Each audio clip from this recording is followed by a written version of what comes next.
You're listening to Fusion Patrol, a listener-supported podcast. Each week, we take a single episode of a science fiction TV series, movie, or audio and overanalyze it to within an inch of its life. Welcome to the discussion.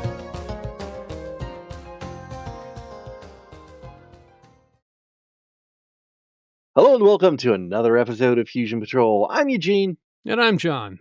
And tonight we are looking at Season 1, Episode 18 of Buck Rogers in the 25th Century.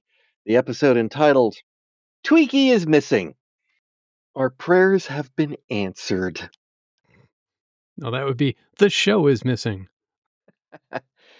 Episode synopsis. Dr. Hewer is in charge of a highly risky operation to land a 10 billion-ton Spaceberg of frozen oxygen on the Earth's North Pole. Colonel Deering is in command of escorting the Spaceberg. Any slight deviation from its planned course would spell doom for much, if not all, of the Earth. Meanwhile, on the asteroid Tauros, nasty businessman Kurt Belzak has got a problem in his mines. The miners are on strike. They're tired of the terrible working conditions, long hours, and poor pay. Evil capitalists in the 25th century have different ways of dealing with worker unrest. Instead of clubs and guns, Belzak has a trio of beautiful psychokinetic mutants known as the Omniguard, who just blast people with their minds. Nonetheless, something needs to be done to improve conditions. Belzak's assistant has an idea. There is a remarkable ambiquad on Earth that has been imbued with advanced capabilities by its current owner. If they could obtain the ambiquad, disassemble it, and study it, they could make an army of ambiquads to assist the miners. The ambiquad in question is owned by Captain Buck Rogers. Belzak sends the Omniguard to obtain it. On Earth, Stella, leader of the Omniguard, offers Buck 1,000,000 colonial cubits for Twiki, but Buck declines. Twiki is not for sale. Stella has a fallback offer. Can they take pictures of Twiki's internals? Buck agrees, but it is a trap, and they knock Buck out and kidnap Twiki, placing him in a remote-controlled starfighter and sending him to Tauros. Buck pursues and rescues Twiki. An ion storm has cropped up and has altered the trajectory of the Spaceberg. Earth is doomed! But before Buck can go help Wilma, the Omniguard knock him unconscious and take him prisoner, returning to Tauros. On the flight to Tauros, Buck learns that Stella is being forced to help Belzak. He holds her son's life in his hands if she fails to obey him. But before Buck can get through to her, they land on Tauros, where he meets Belzak. Belzak contacts Dr. Hewer and makes his demands. Twiki for Buck. Dr. Hewer cites Directorate policy and declines. Twiki heads out on his own to rescue Buck. Belzak takes Buck around his Blazium mining operation, hoping to convince him to join his operation. After all, Earth is doomed in just a few hours anyway.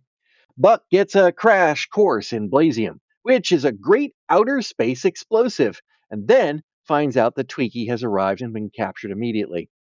Buck and Twiki escape and steal a block of Blazium, but they are stopped by a force field around the starfighter. Buck tries to enlist Stella's help. She agrees, but they are soon caught by Belzak. Buck makes it appear that Stella had captured him. Belzak orders the Omniguard to push Buck into a vat of hydrochloric acid. As Buck clings on for dear life, he still tries to reach Stella. He succeeds, and she holds Belzak at gunpoint while they escape. Near Earth, the Spaceberg is just moments away from destroying the planet when Buck arrives with the Blazium. With a little luck, they plant the explosive, detonate it, and steer the Spaceberg back on course. Earth is saved. Off-screen, the miners overthrow Belzak, and Earth forces rescue Stella's son. The end. Yep, the end. The end. The end. The very, very end. The end, Buck. The very, very, you mean, What a bummer. Yes, I do, Twiki. Yeah. So, I am going to give a little piece of background history. I'm not going to name names. I mean, if you really want to, you can figure it out. Mm-hmm. But before we started doing these Buck Rogers, before I do any show, I typically go out and look and see if there are any books written on the behind the scenes. and there was one. There is a Buck Mhm. Rogers. I forget the exact name, and again, I'm not naming names. I could only find one, so you probably can figure out which one this is. But I got the book, and I eagerly dove into the book, and I found the book to be utterly and absolutely worthless. It just doesn't. It has so little Is it pretty much just a information. synopsis and that's it? It's a little bit of a synopsis, it's a little tiny bit of commentary, and then just a couple of little tidbits per episode that, are relatively, yeah, okay. And it was a very disappointing book Huh. to me. I was hoping for a lot of cool, It's like you somebody know printed out their blog posts and stuff. yeah, Yeah. yeah, wait till my book on the Star Lost comes out. And, Oh, I can't wait. I'm 2 or 3 chapters through it. It's better than this one, I'll tell you this, right It's now. probably gonna be better than Starlost, come to think of it. Yeah, I think it probably is, but, there you go. Allison's dead, so I can safely say that without fear of being shot. So, yeah, I went yeah, I went, back through my, Blu-rays of Buck Mhm. Rogers, and I found out that this episode is one of the few that has a, audio commentary on it. So I thought, "Oh, maybe I'll pick up what I couldn't get from that stupid book." And I listened to the audio commentary, and I got virtually nothing out of it at all. It was annoying. It was facile. It was repetitive. It was just not good. It wasn't done by anybody who worked on the show or anything like that. It turns out it was done by the author of that book that I got. And so, Alright. yeah, yeah, I will never get that 45 to 50 minutes of my life back, uh, listening to him complain, Now I'm gonna have to uh, watch it or listen to it. every time Wilma Deering comes on screen. It's like, "And, yeah, poor Erin Gray. This is the only shot of her in that cockpit, and every shot in this episode is gonna be that same shot, her in the cockpit." And then they'd come back to it, and again, Erin Gray in the cockpit. And then they'd come back later and go, "And again, here's Aaron Gray in the cockpit." Or there's so, "And here's Dr. Hewer in the lab." He's really trying to sell this one, but he's basically doing the same thing in every scene. And here he is again, he and Theo talking about the problem in front of these computers, looking at that the vector graphic they bought. That's very expensive, so they're going to show that a lot. It's just like Well, it's this is probably one of those episodes where either we they could have needed done to the commentary, and it well, would have yeah, been yeah. better. Oh, yeah. Yeah, I wouldn't doubt it. It was more of a running sort of, "Oh, look at the colors of the Omni Guards uniforms, how well they contrast against the Earth Defense Directorate landing bay set." It's just like, "Wow, okay." Oh my. Yeah, that is pretty weak. It was a very weak commentary. There were a Wow. couple of things that I got gleaned out of it, which happened to be exactly the same things you could have gleaned out of the book. So I have those here, so you do have Oh, to read excellent. the Good. book. Good deal. Good deal. So, 1, did you recognize Edie Benton, Yes, the I did. actress playing Stella? Did Sergeant Dory Doru. you do remember? Okay, it was Yes, I it's driving me freaking nuts. ah, ha. I watched this and I'm like, I know that woman, and I go check the credits on Edie Benton, and I don't know Edie Benton, and that's because she changed her name to Anne Marie Martin Mhm. after this episode. I don't know. It's, Probably. it's Yeah. possible. And then later, she married Michael Crichton, Yeah. An and author sh of some note. and she is the co-writer of Twister. I didn't know that. Wow, Yeah, really? yeah. Wow, I think cool. Crichton was the other writer of it. I think. I believe you're right, yeah. So yeah, Huh. Wonder if she worked on any of his other books. she was credited in the foreword in Jurassic Park, but apparently it was probably under Edie Benton Oh, instead of Anne wow. Marie Martin, right? So yeah, yeah. Yeah, if anybody hasn't seen the American TV series from it was '86 to '88 called Sledgehammer. Dun dun Uh, dun. oh, yeah. It's a psychotic police officer who loves his gun way too much, Way too talks much. to it, and his answer to everything is intense violence, usually shooting things, people, whatever. Yeah. It is a guilty pleasure. It is. Well, It is David a Rauch spoof. is Yes, David yeah. Rush. It's a Oh, spoof. yeah. It was meant to be a spoof in the vein of Get Smart. In fact, the creator of the show was Mhm. inspired by Get Smart, which is a brilliant Yeah. spy send up. It's This was a parroting send up Tom Jones. of Dirty Harry, Yeah, but it was exactly. also, I mean, they just picked all the movies And, of that era Death and Wish and sent all them those all up. movies. Yeah. Yeah. And I remember when that came out. I remember watching it on TV, and it's like, "Wow." What is it's a Jeez. little hit and miss here and there, but Yeah. it's not Get Smart level, but it's a guilty pleasure. Yeah, it is. It really is. It's just it's so absurd. Every episode just tries to one up itself. Oh, I yeah. mean, there's even I'm ruining it for some people, but there's nuclear holocaust in it. There was a I mean, it's nuclear just holocaust. it's It just awesome. destroys them all, yes, in Yes, Get Smart. and then But that's season not 2 the shows last up. episode, yeah. No, exactly. Exactly, there's another season. Yeah, spoilers.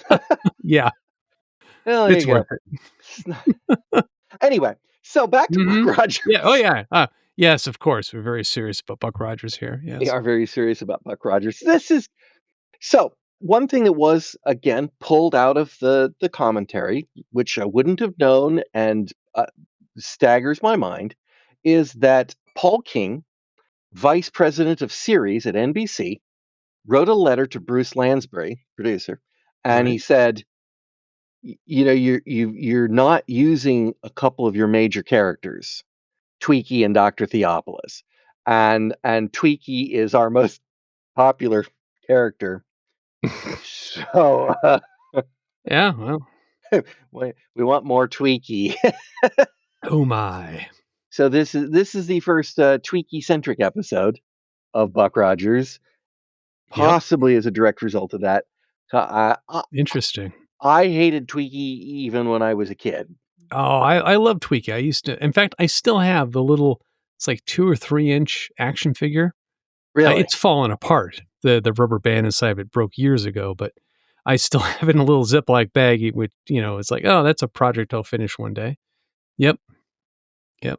Yeah.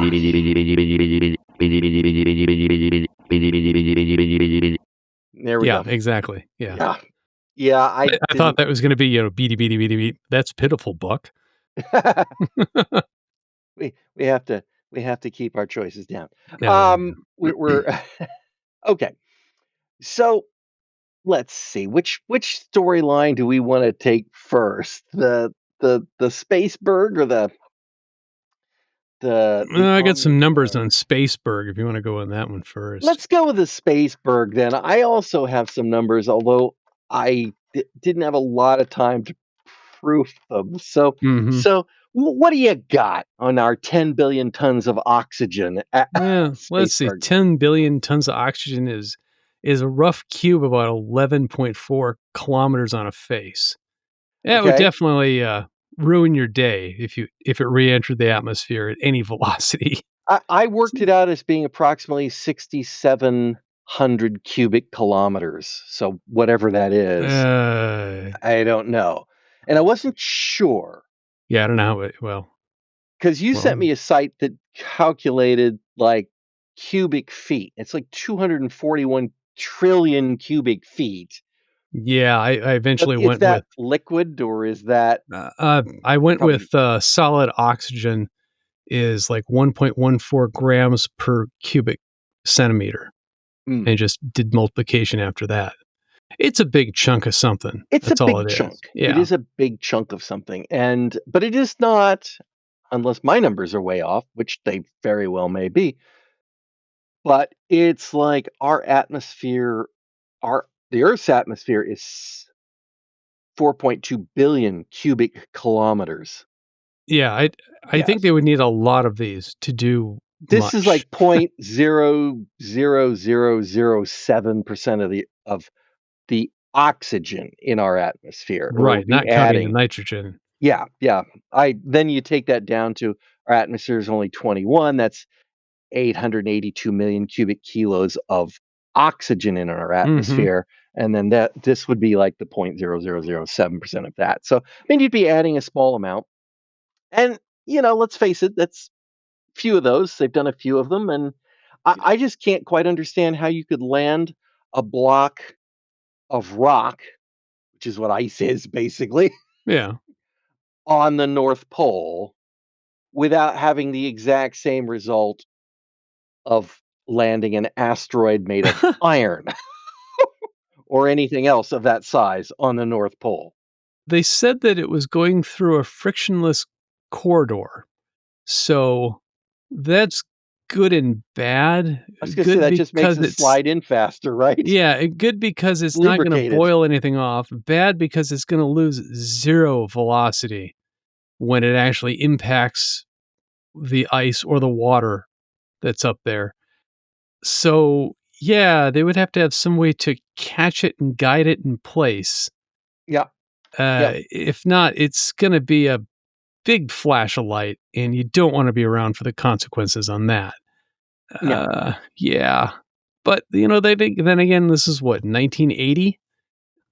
Yeah, I don't think people really thought that much about these things. There's a couple things about this that I like the idea. And Oh, yeah. I like the Reminds me fact of that Salvage One with a large iceberg to bring fresh water to California. well, I believe Superman did the same thing in Super Friends before that, but It could be, could be. it's It's a time-honored it's a classic. time-honored classic. But and I like the fact that Balzac, man, you don't know how hard it was not to call him Balzac There's a over Z and in over there. again there. There's a Balzac. Belzac, Yeah, just call him Belzac, yeah. Belzac. Yeah, you know, admires the humans for doing this. It's like you've got a problem, you make a plan, you execute it. It's bold, it's daring, Mhm, it's cool. It's like Earth ingenuity. We're not stupid and helpless and moronic. And except mhm. of course that they, didn't check the weather forecast for the ion storm. And Well, but those are maybe completely random, of course. maybe they are. Maybe they are completely random and unpredictable by modern 25th century standards. But and assuming they've got some sort of solution for landing it without, you know, puncturing the crust of the planet. I would worry about the waves created by an impact of that Sure. size of the North Pole. Well, and anything else. I mean, it would also spew. So the Chicxulub impact crater Hmm. we now think came in at a steep angle, which is the worst thing Oh, that could yeah. happen.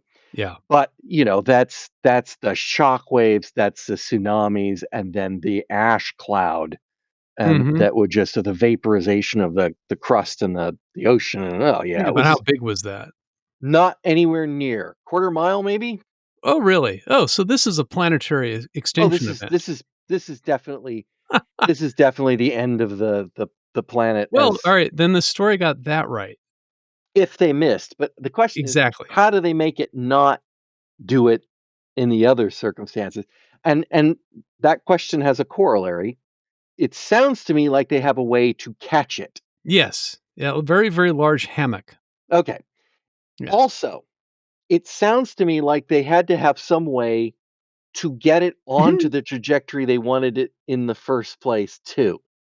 Right. I Do you see where I'm going? You see the part in the middle that's causing me some problems? It's like, yeah, why what didn't the did tug go along with it? Yeah. why didn't they have a way? What was the way? I don't care whether it was a tug or whether it was explosives or what. Well, they What did did they do? there was a Why didn't they shot have a contingency plan? right, there was a shot of, the wing of starfighters all linked Yeah, together with their tractor beams trying to pull it. Um, unsuccessfully, yes. unsuccessfully, right. I guess maybe that works when there's not a large gravitational body nearby, but maybe because it's already got acceleration because of going down Earth's gravity well, that there's no way for it to be moved. In I my mind, just I'm thinking, "That's incorrect." You'd still impart yeah, movement on it by using the tractor beams. yeah. Yeah, so no, that's not gonna work. Or actually, it And it should work fine. it should work fine, and Yeah. then or at least, if they had enough ships pulling. Right, maybe there was, like, huge ships, large tug vessels that had the strength of 1,000 starfighters. I just But feel then like you again should have those handy near the Earth right. if you're planning something this risky. Also, if Blazium is gonna work, Yeah, Why not have some of that handy? exactly. Why not have 2 or 3 freaking contingency plans Right, for this exactly. Belt and planetary extending. suspenders. Yeah. If you're rolling the dice on whether or not, if this plan succeeds, great. We got some little bit more air. Great. If it fails, we all die.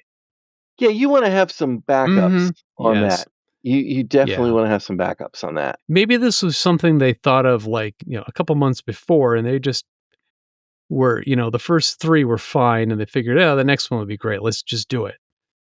I don't know. Yeah, And how did it fit through the Stargate? They don't look that big. yeah, or it doesn't. I mean, yeah, I don't think it yeah, fit through the hole. Maybe they can move the edges of the Stargate out for very large shipments. I don't know. yeah. Yeah, Yeah. it's definitely not a Yeah. yeah. We are ruining the story by looking at it too closely, We are but that's definitely what we ruining do. it. That's why we're here. That's why we're here. We ruin stories, people. Yeah, exactly. Um, Worse than yeah. spoilers. I just I'm so impressed with the scope of that idea and at the same time appalled at how Poorly poorly. it's executed. Yeah. Yes. It's like, okay. And of course, what's Dr. Hewer doing? Oh gosh, this is gonna be bad. It doesn't look like we've got 22 minutes and we're all gonna be dead. You need Where to are science the hell out of that. also, I don't know, maybe evacuate some people. Yeah. Tell people to get to the shelters. Yeah, whoever's left in Canada and Northern Europe, why don't you give them a phone call? Mhm. Mhm. Get everybody you can on the spaceships and get the hell off the planet. Yeah. It You'd think they'd be used to it by now. yeah. What with all the draconians about. Exactly. Exactly. Yeah. And this episode, I will say, I'll come back to the guy doing the commentary Mhm. because he's got some good points, some of which I would have thought of, did think of actually, but he had a much more thorough analysis of this. For example, how did Twiki get into the starfighter when Buck rescued him in space? Yep, exactly. I have that note. How did they get the Blasium. Blasium out of the star? Yeah. And what did he use to plant it? Tractor beam? We don't really see that. I think he used a rubber band to plant it. And Uh, did you notice hmm. that so they have a couple of different starfighter Yes, sets. they do. They have a four-seater and they Yep. have a two-seater. And in the sequence where Buck is bringing the Blasium, Yeah. they keep switching between Buck sitting in the front seat with And Stella and Tweaky in the back, and yeah. Buck in the back with Tweaky from cut to cut. Yeah, they have a little continuity problem with that. It's why? I I think it's just a continuity screw up, that's all. You would Um, think they would shoot all of the Starfighter stuff at the same time, right? yeah, but we don't know if there are any issues on set, like, maybe the The four-seater burned, and we no, I had to don't I just don't think about that, but the actor who was in Tweaky's costume, I can't remember if it was, Felixilla. It was uh, Felixilla. oh, okay, there's a little an actress who would Yes, it's also play the part when Silva wasn't around. not this time. Okay. It was Yeah, yeah. maybe it had a bathroom break or something like that, or the lights burned out inside the costume, which, back then, I can totally see that. Well, but Something that even yeah, still, who that's you're knows? changing. I I know you're supposed to have somebody on set to do continuity, right? But you would think Gil Gerard Yeah, would it go, was pretty you know, obvious. I don't know. When Yeah, we were filming this yesterday, I was sitting next to Stella, and now we're filming it, and I'm sitting in the back, and I got Tweaky in my lap. exactly. I feel like this might not be quite right. Somebody want to check that? Check with continuity. It just feels like somebody should have caught that one. It really is egregious. Um, Mhm. Even in editing, it's like, what the heck? What are they giving me? Is this the wrong footage? Yeah. Yeah. So let's see. So yeah, we have the whole problem of people getting in and out of the starfighters in space without spacesuits, but we The saw most that in Galactica 1980. So Yeah, the most I can think is that there is a limited force shield that can be put up when you're opening the cockpit, the hatch in space. cool idea. We've never seen any evidence of I that in know, the we series haven't. so far, but Yeah, yeah, exactly. Maybe there's a trap door. I'm gonna go with trap door. we got a little airlock that Yep, you in the can bottom slip of it, into the yeah. bottom and can That's, behind the back seat. That's why he had to, get around and move and keep whatnot. popping up in front and back. Yeah. Yeah, could be, could be. It's a much wider ship. Sometimes it is. Yeah, sometimes, depending on the effect shot they got. Yeah, Or they had the large, stage prop, the one-on-one, scale stage prop, yeah. which I'm Well, they pretty have sure they're they have two of those. using. Yeah, yeah, That's the point. They got the four-seater and they got the mhm, two-seater, and I and I do applaud them for having the four-seater on, Telos or whatever the place is they were at. yeah, Taurus, sorry. Taurus. Yeah. Tellus is the Cyberman, but that's all right. Taurus, yeah, that's in next week's episode. It's in the same Um, system. yeah. Anyway, so we I don't know if there's anything else about that. So let's talk about the Eh, nope. the, the Nothing more to say about the big Spaceberg. Space Angels. I love the fact that William Conrad's narration in the opening Oh, yeah. Oh, section of man. those trio of Space Angels. I mean, they really lay on the whole. Hey, watch Buck Rogers for the hot girls. Yeah, oh, yeah, this is definitely a dad's episode. Yeah, they all are, Oh, yeah, yeah. Well, this is more so because there's 3 women with bare midriffs running around, and which was very nicely color coordinated outfits that set off very nicely against the sets. the sets are kind of blue, but sure, that works. Different sets, different times. Oh man. Let's see. So she comes to Buck. Of course, she tries the colonial cubits. Yes. Reuse those plots, those props, Mhm. and he doesn't want to sell. Yep.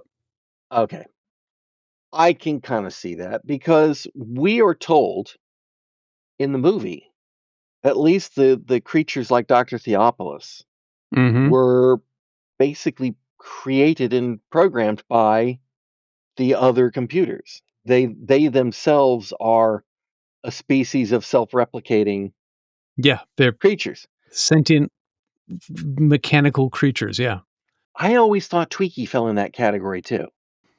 Yeah, I think that I mean, he's not as advanced as Dr. Theopolis. I don't mean it in that way, but I just mean that, yeah, he picked up a personality very quickly when I exposed to one. yeah, I think because of Roger's special circumstances, they kinda went all out and they got, the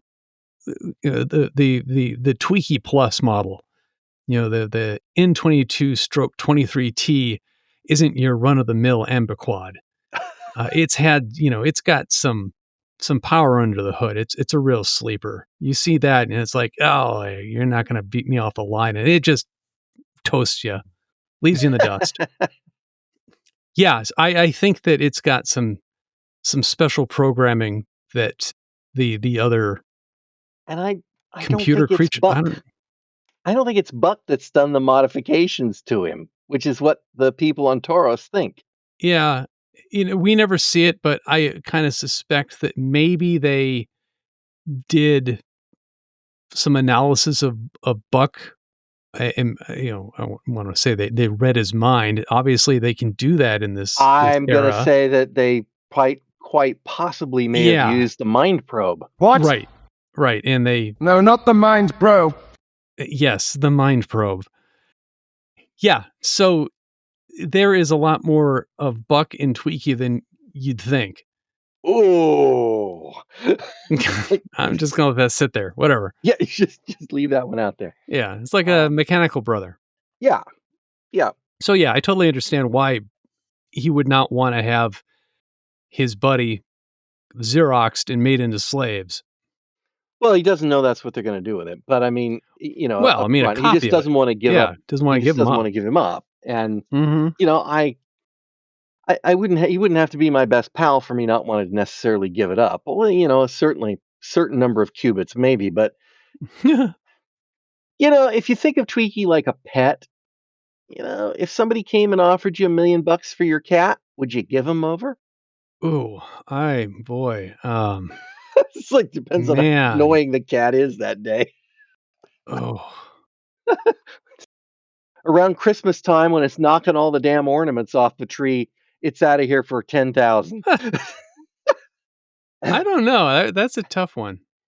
So I can see it's not Buck worrying about what happens in a way, worrying about what happens to the slaves or the drones or anything like that. It's like it's his friend, and Right. he's It's just not like gonna give him it's up. like, People um, over attached to their cars. Spring from Star Cops giving away box.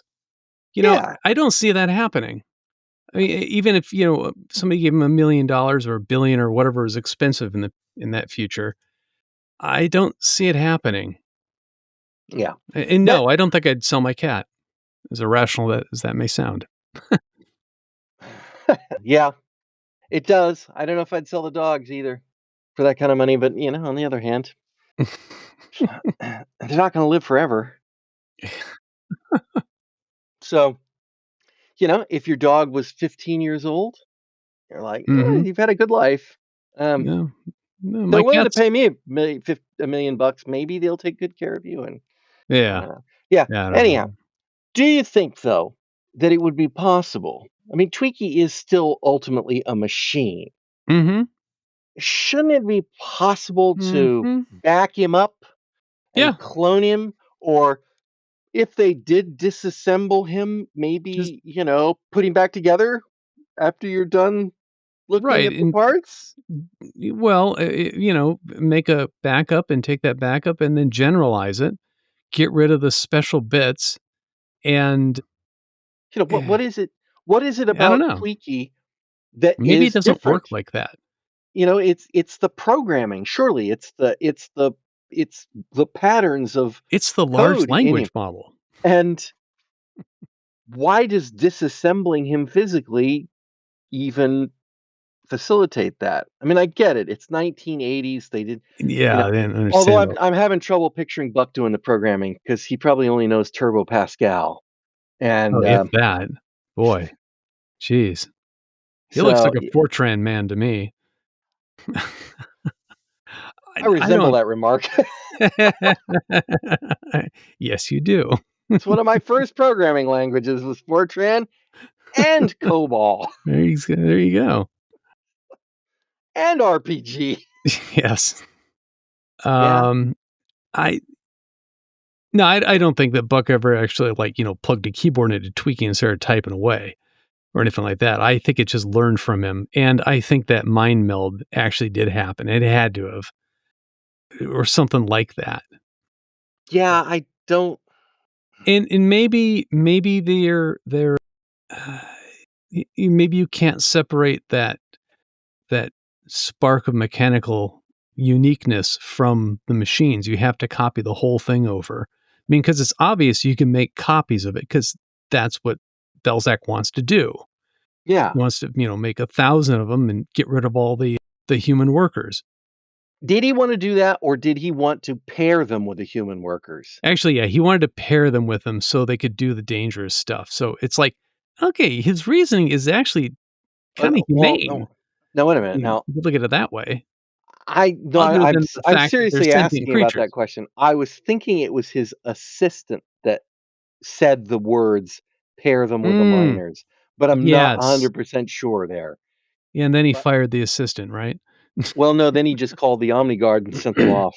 You're Oh, going to that's you're right. going to Earth. He just cut him off in mid Yeah. explanation and said, "Hey, I sent him off to the thing."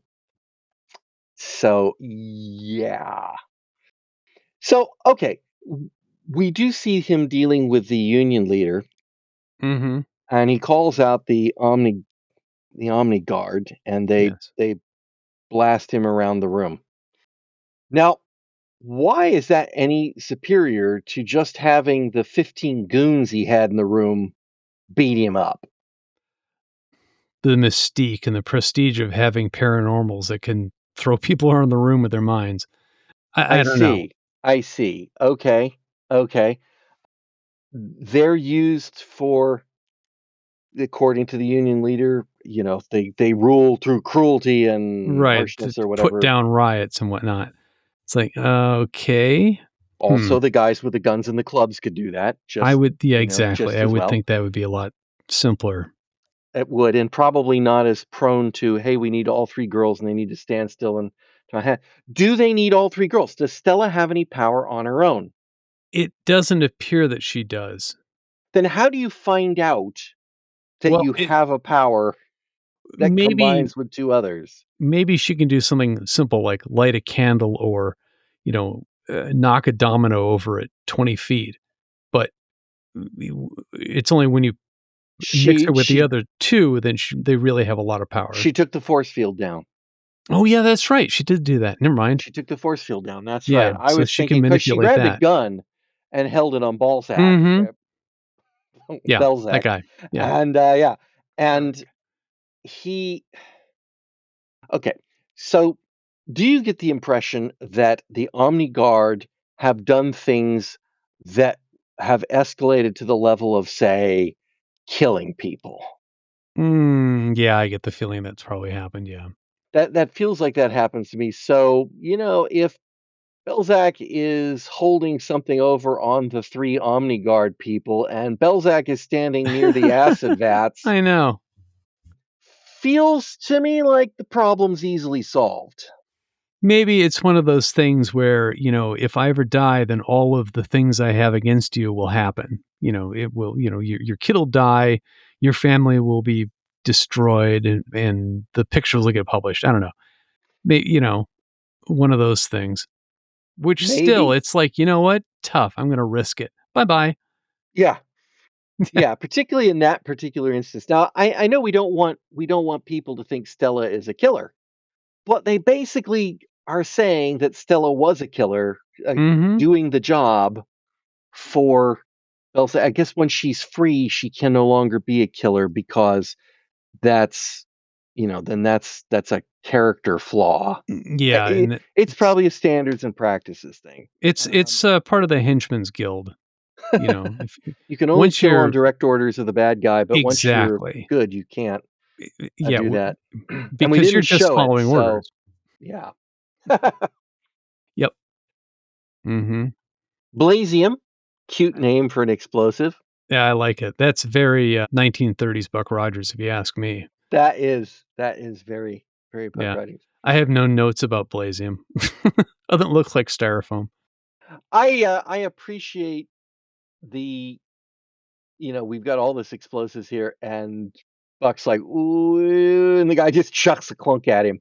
It's like, people think nitro, they think explosives are unstable, but most explosives won't blow Mm-hmm. if you Yeah. don't impart an electrical charge or whatever it takes to detonate them. Yeah, most explosives need a high order explosive or a high order chemical reaction to cause it to detonate. So you need to have a sharp impact for a lot of explosives to actually work. That's why I mean, blasting caps work, yeah, or yeah. that's why they exist. Yeah. So it's yeah, I appreciate it because there's so many times we have people are like all freaky about the explosives when probably you don't need to Oh, worry about it. like plastic explosives is very, very powerful, but for the most part, you could mold it into a mug. You No, could I mold it wouldn't. into a baseball and fling it at the wall, and it Yeah. probably wouldn't go ah. No, I wouldn't shoot it with a high velocity round like something Yeah, supersonic, but but yeah, yeah. So yeah, one thing from the commentary apparently, and well, this is something we'll just have to look forward to in the future. In the first season, Gil Gerard gets knocked out a lot, yes. as he did many times in the and he runs into a lot of invisible barriers. Apparently, he didn't like running into invisible walls. No, that would hurt. The actor, he thought he looked stupid. thought it looked stupid. So I guess in season 2, running into invisible walls is handed down to Aaron Gray. Oh, geez. Huh. Okay. I can't recall that being true because all I ever remember about season 2 of Buck Rogers is Buck leaving the bridge after being annoyed by Crichton, All and right. then he'll say bye to Wilma, who's going to stay there serving ice cream on the bridge to Admiral Asimov in her little Dairy Queen outfit. Oh, And God. then on the way out the door, he passes Hawk going the other way, and he's like, "Yeah, I'm going down the planet. Want to go with me, Hawk?" "No, Buck. I have just returned from a very long patrol, and I need to ruffle my feathers." And clean my. Yes. So, and Exactly, then yeah. that It's would. all coming back to me, yes. Oh, dear. I don't remember Wilma hitting any invisible walls. The only invisible wall she hit was the glass ceiling. Oh, yeah. Ah, Yeah, season yeah. 2 is gonna be interesting. Wow.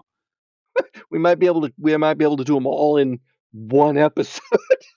Maybe. The listeners might appreciate that. I know. Yeah. I think I I don't remember know. Think, but I don't know. Oh God, off Ha! think, off Off think, think, there off you think. Oh. Oh, never mind. Okay. Yep. Wish you hadn't thought of that. That now Mhm. you'll. Yeah. Mm, mm. Oh, all the story. I could throw stuff out there like the people who grow in reverse and the old and young and the satyrs Oh, and it's gonna the be such a pleasure. guy who could take his head off and Oh oh god, yeah. that's right. Isn't The that little Mark blue Leonard? guy. Yeah, it was, yeah, Oh, yeah. man. Oh, make it Uh, stop. Make it stop, stop. stop, stop. Back to back to Mhm. Twiki is missing. I have Yes, one Twinkies last missing. thing, and I will say this, it did Yes. also come from the commentary. And I know I've said this a lot of times, this came from the commentary, but this is 45 to 49 minutes of commentary and, some very little bits of thing. Apparently, that fighting that Buck does, his Buck Fu, as some people call Yes. it. Yeah. Those Do you roundhouse know kicks. do you know why they do that? I'm Supposedly. I'm guessing it's an action shot where a stuntman is easily disguised as the actor. It's the kind of fighting that doesn't get hung up by standards and practices. Oh, really? So kicking is okay? Apparently, that kind of fighting is, yeah. Makes no sense to me whatsoever, but then standards and practices. I guess things changed because it's not like Star Trek fighting. Kirk with holding his hand in his other hand and smacking somebody in the head. Well, it's been Yeah, a 10, couple years, yeah. yeah, and Huh, at least a interesting. decade. So I guess Wow. maybe the kung fu-ish stuff is a little bit more acceptable because you're not punching people with fists and it's yeah, I think I'd rather be hit by somebody with a fist Oh, then than kick? have them roundhouse me. Oh, yeah. I've been hit with a roundhouse kick before. It's not comfortable. No, I can imagine. I Yeah. can imagine. I don't have anything else. No. That's it. Well, in that case, the only thing that I can add is that the next episode is Olympiad. I wonder what that Yay. could be about. I'm not sure. Hmm. Hmm. I hope there's more Spacebergs and another all Twiki episode. Here come the Spacebergs, a family comedy about the new people who moved to town. Buck's new neighbors, the I think that'd be too Spacebergs. out there for 1980. John, thank you for joining me. Oh, you're welcome. And listeners, I hope you'll join us all again next time on Fusion Patrol. This has been Fusion Patrol. Thanks for listening. If you're enjoying this podcast, we hope you'll consider supporting us at buymeacoffee.com/fusionpatrol or patreon.com/fusionpatrol. For our Patreon subscribers, we're currently running a special series on Babylon 5. Come join the conversation and find other content at fusionpatrol.com. You can contact us on social media where our Fediverse address is @podcast@fusionpatrol.com or by email at feedback@fusionpatrol.com. Fight the Future by Amberwolf is our theme music. You can find more from Amberwolf at bandcamp.com. This has been a Lone Locust production.